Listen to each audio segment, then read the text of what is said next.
That's not her name. Hiya. I was teaching them basic survival out here. This was meant to be their first lesson. But then we saw something fall from the sky. Once again, if I don't have the required references or drawings done up for certain characters, I just have them blacked out for simplicity's sake. Worked. Yeah. Oh yeah, speaking of Flight of the Navigator, that's the opening music that you're hearing for some of these flashbacks. I haven't seen Flight of the Navigator. Yeah. Yeah, I've that not is... watched that in like a decade. Been a long time. Yeah, that is actually the music from Flight of the Navigator's opening, but I've just slowed it down just to fit the scenes, I guess. I instantly knew it was you. I thought you might be in trouble, so we rushed here as fast as we could. You guessed correctly. We need your help once again, but first we need to get away from here as fast as we can. Where's your ship, the SS Pillbug? It's back at my tribe, where nobody else can reach. So yes, we get the first name drop of the first of the Starsense battleships, the SS Pillbug. Twilight, see if you can teleport us all there. It's a little northeast of this location. Almost there.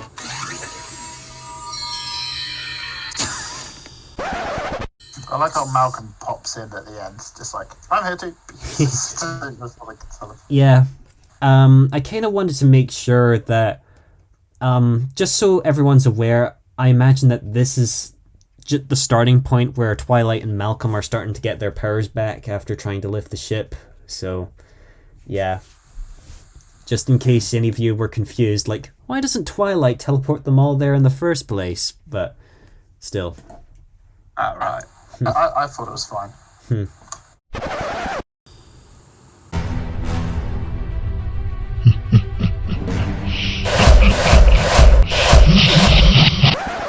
So yeah, that was that was the last clip that I needed for this chapter, because going into these next few chapters for Fresh Powder's Big Blue Spaceship, me and Cameron are really going to be cooperating and sharing a lot more things, and so I requested a scene like this where the Reapers were closing in on Skara, so here we are. Yeah.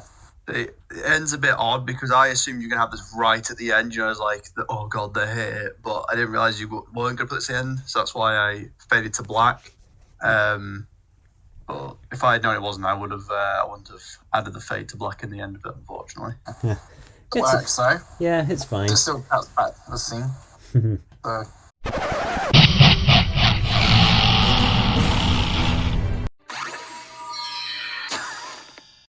Here we are, friends. Home! So yes, we get to see Shatterback's tribe home. So yep, once again, based on their pangolin origins, I like to imagine that the Pangborn eat nothing but those bugs that they're feasting on. And how long did it take you to make this episode from start to finish? Do you just have like 3 years worth of designs that you're ready to implement? No, it's just Shatterback's reference was probably one of the oldest pictures that I made, but this chapter in general took me about a month. Like, ever since chapter 2 was released, I just began producing pictures, like, okay, what do I need next? So yeah, it took me a month to make this whole chapter, and surprisingly easy. So yeah, of course we get to see Pangborn on those giant termite mounds and their cave homes carved out in the canyon walls. That's cool. Yep, and if you look far off to the right, you can see the pillar on which the Pillbug stands later on.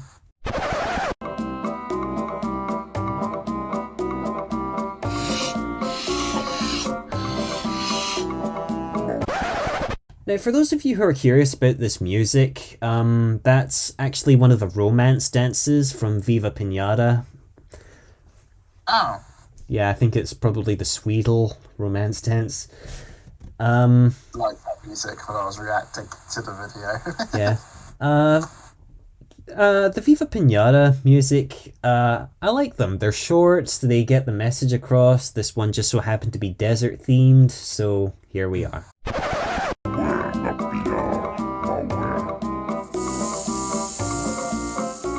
Roly and Polly are wonderful grandchildren. Now, where's the ship I've heard so much about?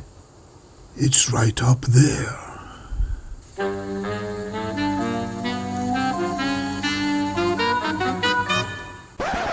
That music was from Mr. Ben. See, at first I wondered if it was from a Wile E. Coyote cartoon. I was like, nah, it's not. But it did sound like it. So yep, once again, my use of... I've been busy this last year with college in 3D Paint, and here we see the 3D reference I did for the SS Pillbug.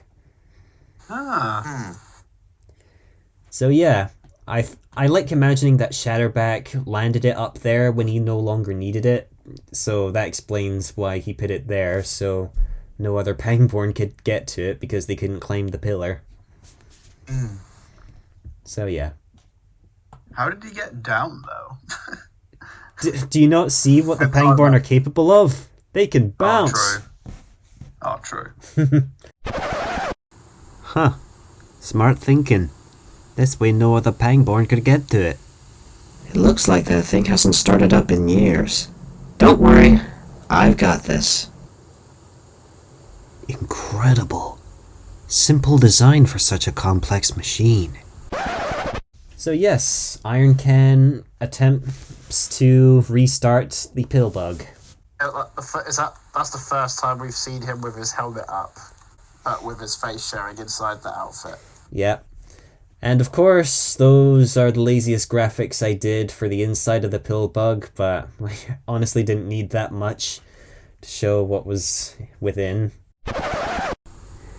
Now let's see if we just here, we have some details, 20 minutes. Whoop! Yes!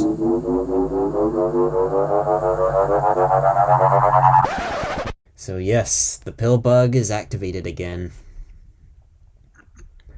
And yep, those 2D references were actually the first ones I did of the Pillbug, because normally I draw up the references in GIMP or Photoshop, and if I need a 3D reference in the future, that's how I'll do it.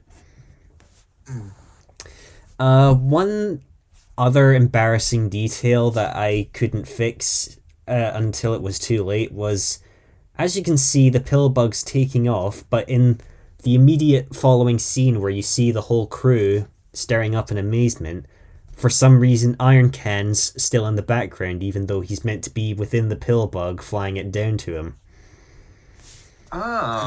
So because I was reusing the layers from previous images, and I forgot to remove Iron Can from that scene. So I guess my explanation for it is like, he's commenced the ship to use autopilot, and he's flown down super fast just to see it come down. So yeah, silly mistake. It's just a scene cut. It turns around and then Yeah. She's going, thank you, like it's already been driven down there. Yeah. Thank you, Red Friend. The Pillbug will fly once again.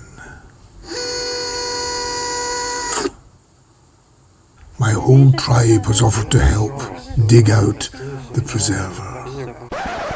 So, for those of you questioning Shatterback's silhouette and what some of the extra details were, if you look at the female tribe leader and the thing she's holding, I like to imagine that's their signature weapon. Like, it's a combination of a shovel and a pickaxe.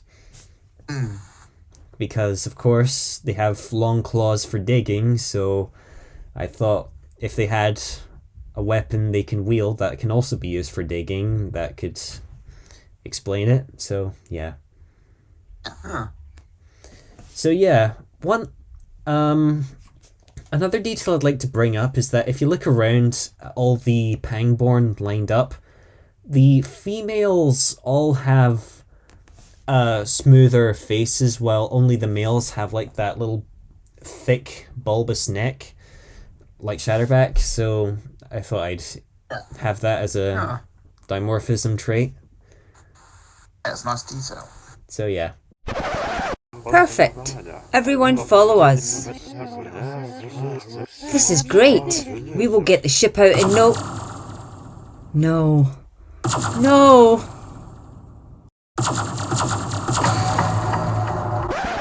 Oh yes, the Reapers have arrived here.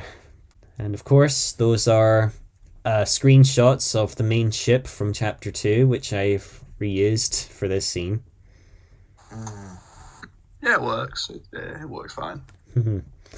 So yeah, I think that covers up most of the details for this chapter. So is there anything else you want to bring up before my phone dies on me? No. I was just gonna say, except you just reverse the ending shot of the last chapter, where instead of zooming out of the bridge, you're zooming in on 35's face. Yeah. He's laughing maniacally to himself. Yes.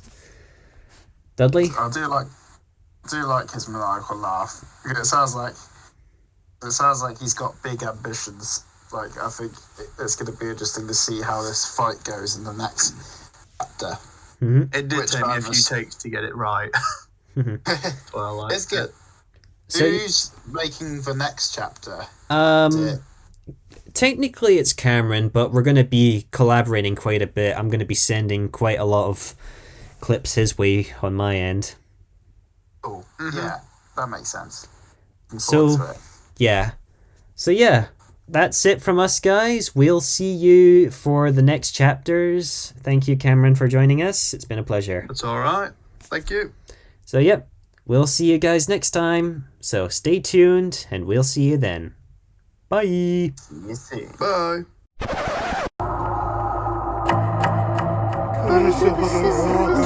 No backing down now. We must fight.